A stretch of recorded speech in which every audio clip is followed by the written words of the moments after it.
Welcome to the Reading Aloud and Scribing WIDA training for the 22-23 school year.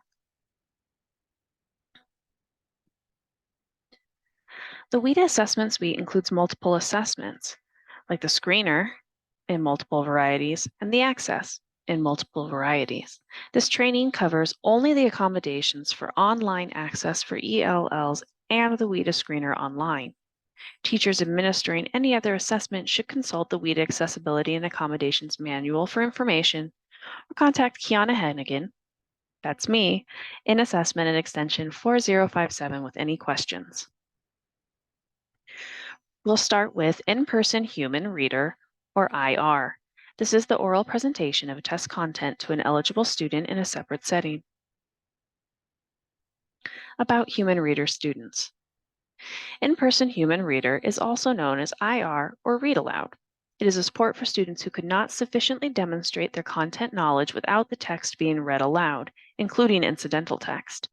This support can include focusing attention in addition to print reading. Students who need human readers for the entire assessment, rather than as a supplement to the recording, take the paper pencil WIDA test. For example, students who require lip reading. IEP and 504 teams carefully select accommodations. Students with Read Aloud coded have IR listed in their IEP or 504 plans. They must receive this accommodation. If you do have concerns about the appropriateness of the accommodation, please contact your school principal or call me, Kiana Hennigan, District Assessment Coordinator, at extension 4057. Readers must be familiar with and to the student. They provide read aloud support during instruction and assessments, preferably to this specific student. They should be familiar with the student's IEP or 504 plan and know how to use the other supports the student requires. They should be read aloud trained and familiar with the terminology and symbols specific to the test content and related conventions. They must be proctor trained with extensive practice in administration of assessments in accordance with district and state rules and guidelines. In the previous slide, we mentioned that you should be regularly giving this support to students in the classroom. But what if you don't know this student? You can meet up with a student in advance. For the first meet-up, please do a fun activity together. Younger kids might enjoy a puzzle or coloring book. Then go through the rules for reading or scribing and do those practice items together. Note, the practice questions will be the same when you do the actual test, so the student may see them twice. Once you've met, provide non-secure feedback to the case manager or counselor as needed. How did scribing or reading aloud go? Did the student rush you? Did they say they don't want you to read or don't want you to scribe? Did they ask you to repeat, but you didn't have the accommodation you needed? All of these things are important to help counselors and case managers understand what students need to be successful. Human readers must review the Accessibility and Accommodations Manual as well as this training immediately prior to the test and keep them on hand during testing for reference. They must test in a separate setting. They must comply with student requests regarding use of available features within the test environment. For example, they may ask you to magnify. You should reply to student procedural questions, such as locating the manual control of audio button if they qualify. You should communicate in a neutral tone and maintain a neutral facial expression and posture. Avoid coloring your language or gesturing. Adjust your reading speed and volume as requested by the student, and always go through the reader rules with the student before you get to the test. Do not compromise your student tests. Readers cannot read any subject, test, or part of the test that is not allowed to be read and indicated in the IEP. Readers cannot manipulate the test. They may not discuss test items. Instead, you could repeat the item, words, or instructions verbatim. You cannot provide feedback using gestures, head movements, or any verbal or nonverbal emphasis. You cannot prompt or influence the student in any way, including questioning, correcting, or alerting students to mistakes. You may not influence the student in any way by tone of voice, gesture, expression, etc. You may not paraphrase, interpret, define, or translate any words or phrases. Consequences of violation of the above include student test invalidation and a report to Human Resources of the violation of the Professional Code of Conduct. WIDA Human Reader is different than other reading styles. For example, WIDA tests are read by a recording of a person nearly for the entirety of the test. Human readers are provided as a supplement to that recorded reader to cover permitted unread items for students who need absolutely all text read aloud. Human readers may not reread things that the recorded voice has already read. They will proctor in a one-to-one setting so that the headphones are not needed for the student, and both the human reader and student can hear the computer. Unlike SBA, unless there's an additional accommodation, repeat in-person human reader, or RP, you cannot repeat anything you read aloud as the human reader unless a significant disruption occurred and the student cannot hear you. Make sure that your student is paying attention before reading because you cannot repeat what you have read. Once again, make sure that your student is attending to the test because you cannot repeat. The only students who can have repetition are students who have the repeat in-person human reader accommodation, which will allow you to repeat everything infinitely except listening items, which you may repeat only once. Please check ahead of time to see if the student has repeat in-person human reader or RP coded so that you know if you can repeat or not. So what can you read aloud? Human readers may read only the following: text or labels and graphics unless the computer reads them. You are not allowed to describe the graphics, only read the text or labels in the graphics.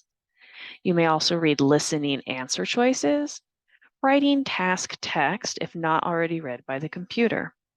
You may not ever read aloud anything the recording has already read aloud, or any portion of the reading test.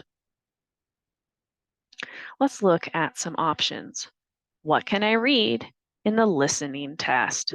Listening answer choices. This portion on the left is read by the computer.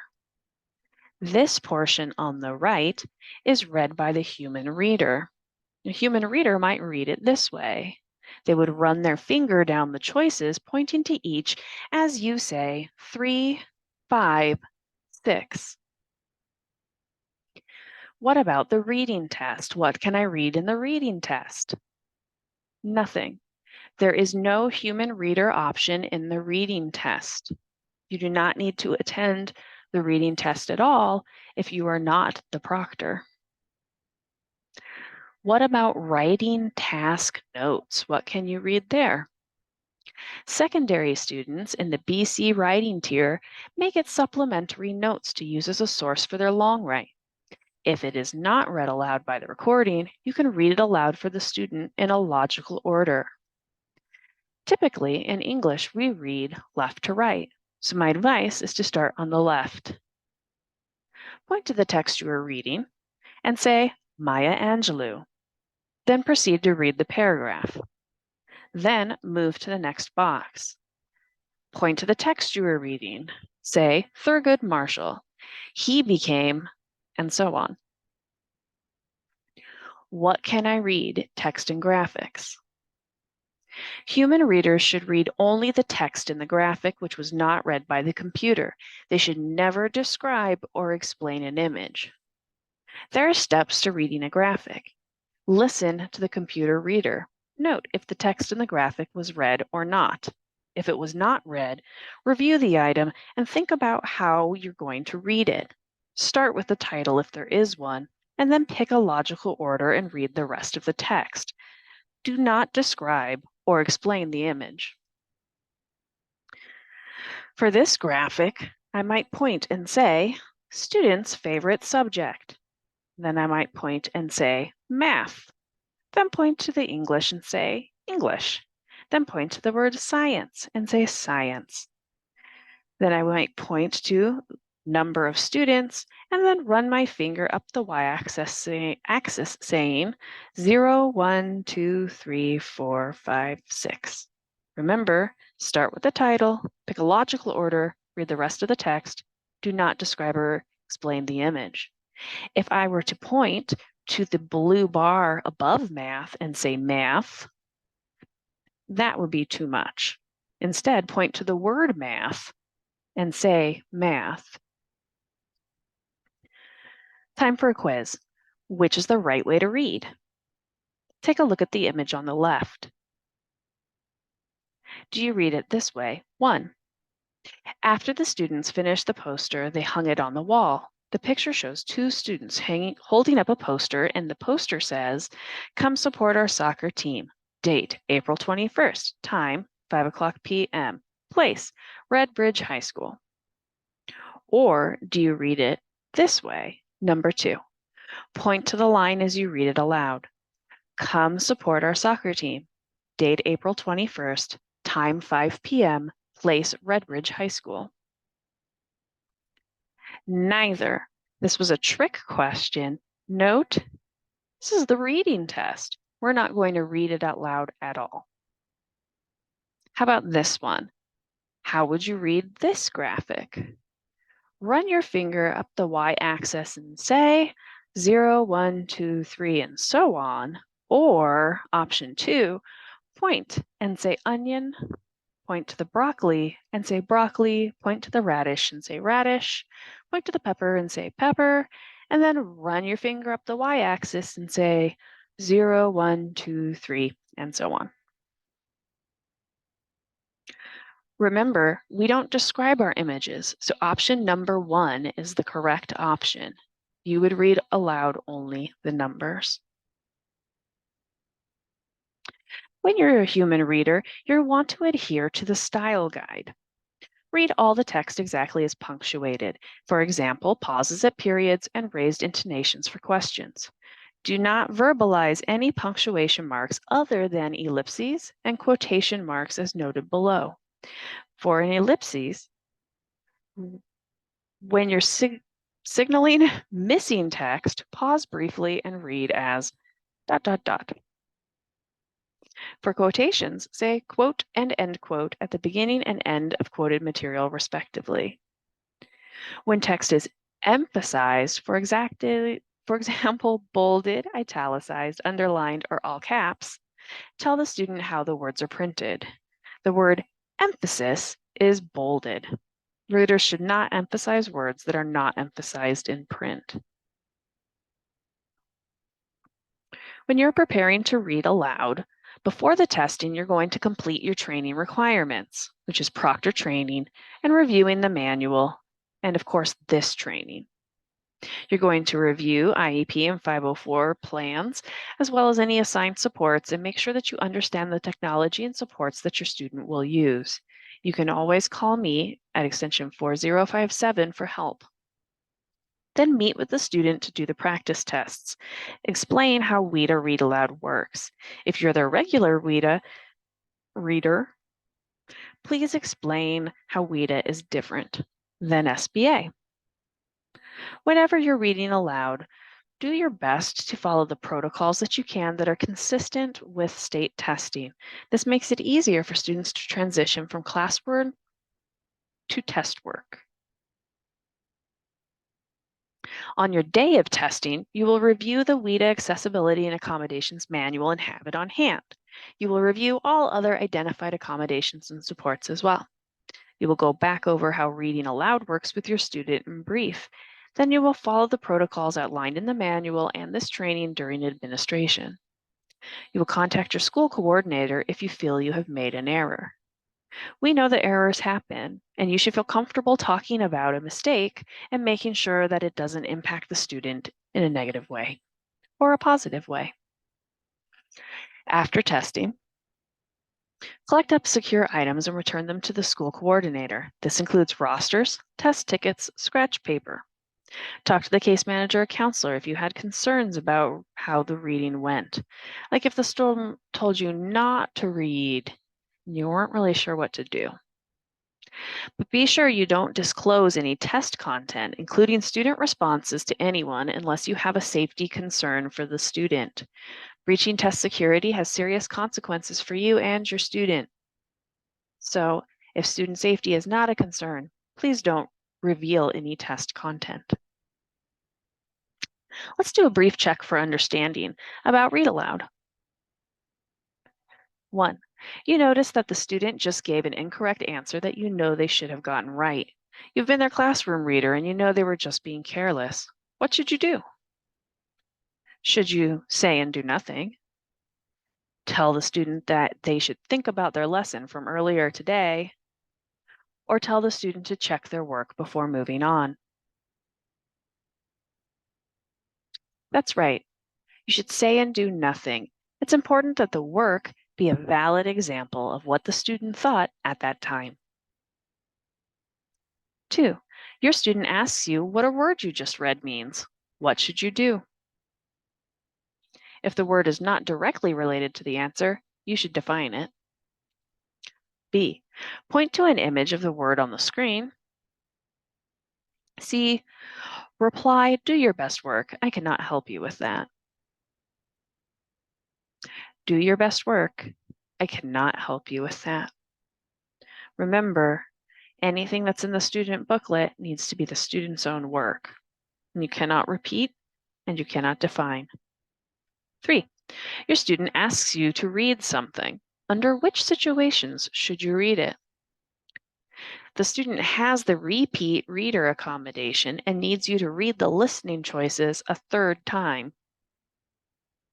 The student has the repeat accommodation and needs you to read the writing notes a third time. C. The student does not have the repeat accommodation and needs a speaking chart read again. Or D. The student has the repeat accommodation and needs you to read the reading chart. B. You would repeat the writing notes a third time if the student has the repeat accommodation. You would never repeat listening choices a third time, so we know it's not A. If the student doesn't have the repeat accommodation and there wasn't a ruckus in the room, they would not get a repeat of any of the information. If the student did have the repeat accommodation and needs you to read the reading chart, you wouldn't, because you're never human read the reading test. I hope you did well. This portion of the training is about scribing, or the SR accommodation. A scribe is a specially trained proctor who writes student dictation down verbatim. You could learn more about this in the Accessibility Manual Appendix C on scribing. Scribes must be familiar with and to the student. Remember, if you aren't familiar with and to the student, you can meet up with your student ahead of time to do practice and make small talk. Scribes should be providing scribing support during instruction and assessments, preferably to this specific student. They should be familiar with the student's IEP or 504 plan and know how to use the other supports the student needs. They should be scribe trained and familiar with the terminology and symbols specific to the test content and the related conventions. They should review and understand scribing manuals and protocols. They should also be fully proctor trained and have extensive experience in administration of assessments in accordance with district and state rules and guidelines. Scribing best practices. You should scribe in a separate setting so that you don't disturb other students. You should enter student responses verbatim directly into the test interface, but not include their vocalizations like or ah or other hesitation noises. You should comply with student requests regarding the use of all applicable features and tools and supports and accommodations within the test environment that are appropriate for them. You should ask the student to repeat words or parts of sentences or parts of words as needed to accurately scribe. Such requests should not be communicated in a manner that suggests the student should make a change or a correction. You must allow your students to review and edit what you have written. You may read the response back if requested. You should assist your students with procedural questions asked by the student and provide appropriate technical assistance, meaning with test directions, navigation, etc., but do not answer content questions or confirm answers. Please do not compromise the integrity of student responses. Students may not be prompted, reminded, or otherwise assisted in formulating their responses during or after dictation to you. Do not question or correct student choices, alert students to errors, or prompt or influence your students in any way. Do not edit or alter student work in any way. Record exactly what the student has dictated. Do not respond to student questions about test items if the response compromises the validity of the test. Do not respond to test content questions or read test items aloud. If you're scribing a multiple choice domain, like listening, reading, or speaking, the student needs to indicate their selection from the options, and how they interact with that screen varies from student to student. During practice, you should agree upon how that will work. Will they point? Will they use assistive technology? Or say verbally what the answer is? Make sure you know how to know what they want. You should comply with student directions regarding the screen and test navigation and use of any features available. You'll be driving the computer for the student. You also should cue the student to review and confirm the selected answer and tell you they are ready to move on. This will go quickly if you get into a rhythm. Are you ready to move to the next slide? You will type directly into the testing interface exactly the words verbatim as spoken or as dictated by the technology that the student uses to communicate. You will spell everything correctly, except keywords relevant to the content and non-English words the first time they dictate them to you. Prompt your student to spell these. Don't ask about grade appropriate high frequency words or other things you might be used to asking about when you're scribing.